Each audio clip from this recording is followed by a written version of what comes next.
Hello viewers, welcome to my channel dreams volume. आज मैं आपको शरत चंद्र चट्टोपाध्याय द्वारा लिखित लेन देन की कहानी सुनाऊंगी। तो चलिए शुरू करते हैं इस कहानी को। आश्चर्य हुआ, वे घबरा गईं और उससे भी अधिक प्रसन्न हुई। पर बाहर के कमरे में बैठे हुए ससुर एक बार कहकर तम्बाकू पीने लगे। उनको ना तो आश्चर्य हुआ ना ही घबराहट हुई।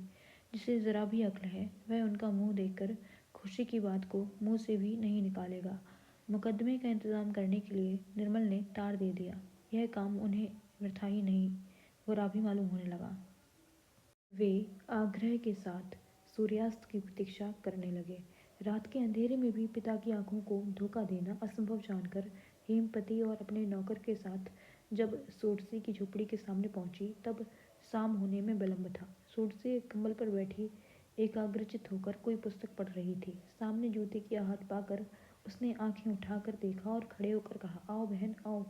उसने लपेटे हुए कंबल को बिछा दिया। आसन पर बैठकर पति पत्नी दोनों ही कुछ देर तक चुपचाप देखते रहे। अंत में हेम ने कहा, बहन के इस नए घर में और चाहे जो दोष हो, पर इसमें अपव्यय का अपवाद शिरोमणि जी या मेरे पिताजी तक नहीं दे सकते। इस अद्भुत वस्तु को देखने का लोभ देकर ही आज मैंने इन्हें रोका है, नहीं तो मुझे साथ लेकर अब तक ये दोपहर की गाड़ी से यहाँ से चले गए होते। फिर उसने पति से कहा, क्यों, यह बिना देखे चले जाते तो पश्चाताप करना पड़ता ना। निर्मल ने कहा, देखने पर भी तो पश्चाताप कुछ कम नहीं करना होगा, ऐसा भी तो मालूम नहीं होता। पति के मुंह की ओर देखकर हेम बोली, वह ठीक है, शायद आंखों से ना देखना ही अच्छा था। अब सोरसी के शांत मलिन मुख पर अपनी स्निग्ध कोमल दृष्टि जमा कर बोली, हमने सब सुना है, पर ऐसा पागलपन करने की क्या जरूरत थी। इस घर में तो तुम रह नहीं सकोगी बहन। आवेग और करुणा से उसका गला अंतिम शब्द कहते समय कांप गया, पर सोरसी के गले से इसकी प्रतिध्वनि नहीं निकली। उसने सहज भाव से कहा, अभ्यास हो जाएगा, इससे भी बुरी हालत में कितने ही आदमियों को रहना पड़ता है। इसके सिवा पिताजी को बहुत कष्ट हो रहा था। हेम ने पूछा, तो क्या तुमने सब कुछ छोड़ दिया।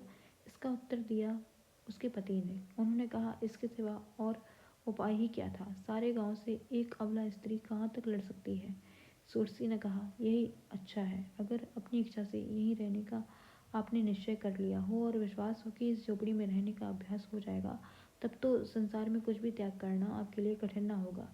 सूरसी चुपचाप बैठी रही। उसके चेहरे से भी उसके मन की बात समझ में नहीं आई। हेम बोले, तुम सन्यासिन, धन संपत्ति छोड़ना तुम्हारे लिए कोई कठिन काम नहीं है। मैं मानती हूँ कि इस झोपड़ी में भी तुम रह सकोगी, पर इसके साथ जो झूठी बदनामी लगी रह गई, क्या उसे भी सह लोगी बहन।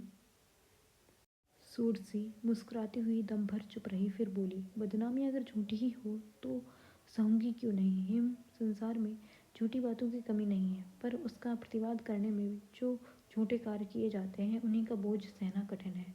हेम ने कहा, पर एक कौड़ी नंदी जिस बात और काम का झूठा ढिंढोरा पीट रहा है वह तो स्त्रियों के लिए असहाय है।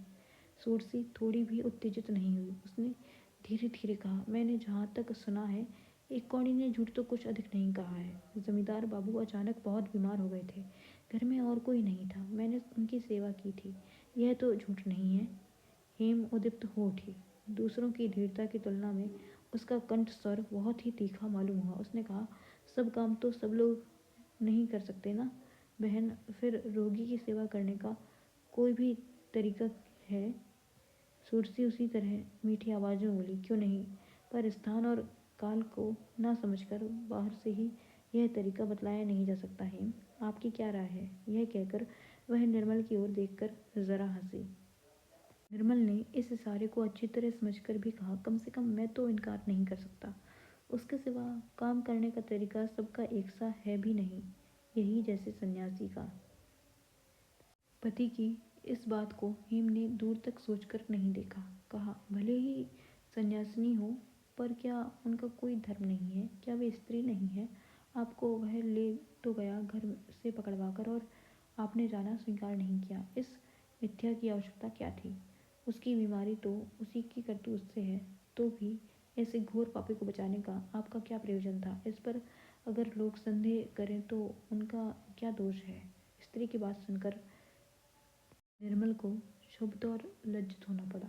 उनको मालूम था कि आरोप लगाने के लिए हेम घर से नहीं आई थी, किसी उसके घर जाकर अपमानित करने का क्षुद्र और हीन स्वभाव उसका नहीं था, बल्कि कृतज्ञता जताकर वह उन्हें अच्छी तरह भरोसा देने के लिए ही आई थी। पर बात ही बात में उसके मुंह से यह कैसी बात निकल गई। वह आत्मविस्मृत होकर और भी न कुछ कह बैठे। इस डर से घबरा कर भी वे कुछ कहना चाहते थे, पर आवश्यकता नहीं हुई।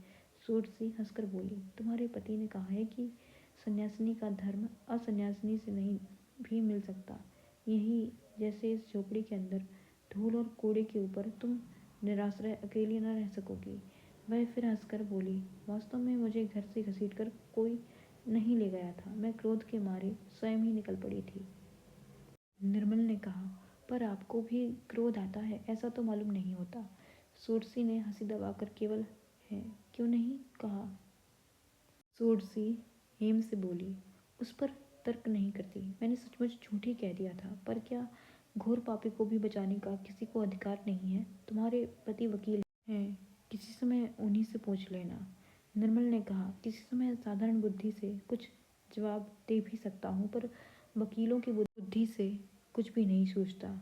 सूरसी ने कहा, शिवा इसके भी तो हो सकता है कि वे होश में बहुत से काम करते ही नहीं। हेम ने बात काट कर कहा, इसीलिए क्या अपने बाप के भी विरुद्ध जाना पड़ेगा? यह भी क्या सन्यासिनी का धर्म है? सूरसी ने क्रोध नहीं किया, मुस्कुरा कर कहा, सन्यासिनी का धर्म हो या ना हो, पर संसार में स्त्रियों को कम से कम ऐसी बातें हो सकती हैं जो बाप से भी बढ़कर हैं। अगर ऐसा ना होता तो क्या तुम्हारे चरणों की रज इस टूटी झोपड़ी में पड़ती? हेम ने घबरा कर सिर झुकाकर उन्हीं की चरण रज माथे से लगा ली और कहा, बात मुँह से ना निकले बहन, मेरे ससुर को किसी राजा ने एक तलवार खिलत में दी थी। मैं बचपन में उसे निकाल निकाल कर अक्सर देखती थी। उसकी मयान धूल चढ़ जाने से मलिन हो गई है, पर असली चीज़ में ज़रा भी मैल नहीं बैठा है। वह जैसी सीधी है वैसी ही कठिन है और वैसी ही असली है। तुम्हारी ओर ताकते ही मेरे मन में उसकी याद आ जाती है। मालूम होता है कि देश भर के लोग गलती कर रहे हैं,